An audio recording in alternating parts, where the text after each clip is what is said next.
I'm Ric Viers, sound designer and author of the Sound Effects Bible, and this is Road University.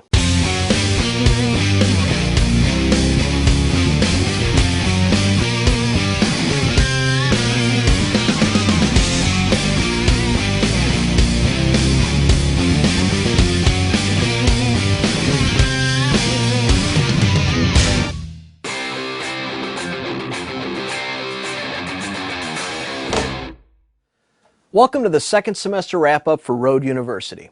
Today I'd like to leave you with 10 tips and tricks that I've picked up over the years. Number 1, be prepared. Whether it's wearing the proper clothes or having snacks available for long shoots, you should always be thinking of the what-ifs. Being prepared is far more than having the gear you need. It's the gear that you didn't think of having that will always come back to haunt you on location. For example, I have a crash kit that I bring with me on every shoot that is chock full of adapters, connectors, blimp rings, and other useful gadgets like rubber bands and twist ties. This has not only helped me on the set, but has also helped other crew members in a pinch. What's nice about this is that if you help out a shooter by being prepared, they're more likely to make you their first call for the next gig. Number 2, know your gear. Before you take a new piece of gear out in the field, you should take the time to familiarize yourself with all of its features. It's also a good idea to bring the manuals with you in case you need to troubleshoot a problem. Number 3, check your gear. Just because a piece of equipment worked well on the last shoot doesn't mean it's in working order for the next. Be sure to turn on all of your gear and check signal flow with the cables you plan on using. Problems that are beyond your control are bound to happen on set.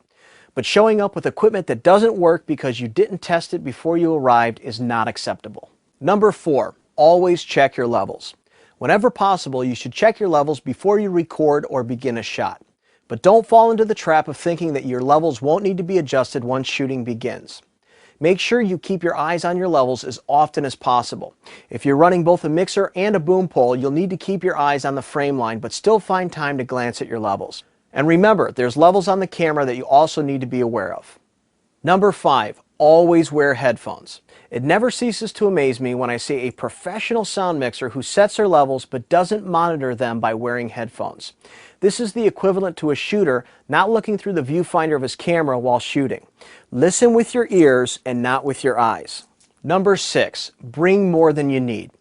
It only took 1 or 2 shoots that went sour for me to learn this lesson. If I'm told that I'm only going to need 1 lav because there's only 1 subject, I'll bring at least 2. Oftentimes, I'll bring as many as 4. And sure enough, I've been on shoots where I end up using all 4 lavs.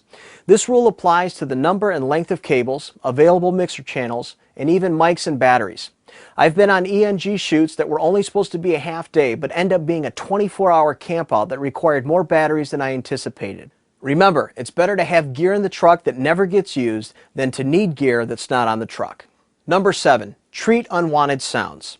If you can hear an annoying background sound in your headphones, you can be sure that it will become a blaring issue to the editor later on. Whenever possible, treat unwanted background noise.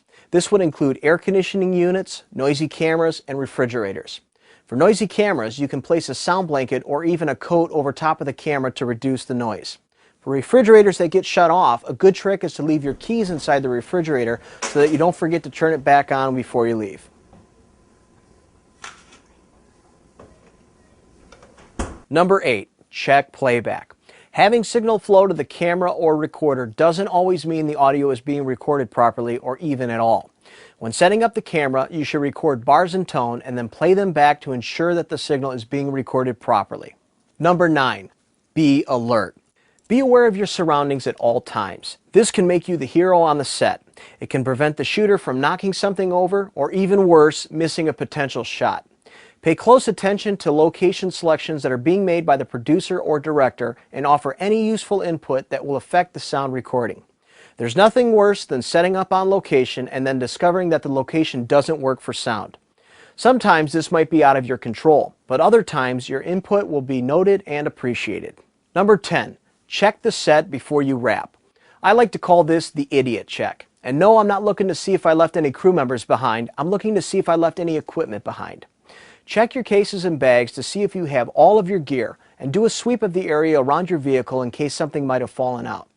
It's also a good idea to label your gear with either your name or simply sound department to avoid any confusion with other crew members that might own similar gear. I'm confident that if you follow these tips and tricks, you'll have a lot more fun and a lot more success. I'm Ric Viers, and thanks for watching Road University. Now make some noise.